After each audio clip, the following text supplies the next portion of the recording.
ముందుగా మిరాయ్ అంటే అర్థం చెప్పడానికి బిఫోర్ హిస్టరీలో ఒక మిత్ ఉంది. అశోకుడి దగ్గర 9 పుస్తకాలు ఉన్నాయి, దాన్ని ప్రొటెక్ట్ చేస్తూ 9 మంది యోధులు ఉన్నారు, వాళ్ళు ఇయర్స్గా దాన్ని ప్రొటెక్ట్ చేస్తూ వస్తున్నారు అని. అవి ఇంకా ఉన్నాయని ఒక myth.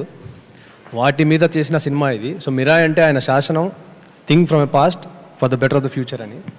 So it's not a word, we coined it, but it will make more sense when the film is released. ముందుగా ఈ సినిమా విషయంలో before Hanuman and Eagle release అవ్వకముందే ఈ సినిమా ఒప్పుకున్నందుకు విశ్వ గారికి thank you so much sir.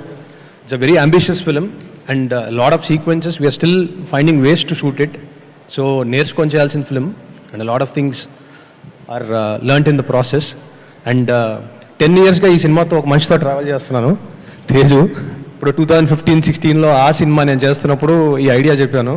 అక్కడి నుంచి అది almost literally 10 years later we're making the film. Thank you so much for the trust.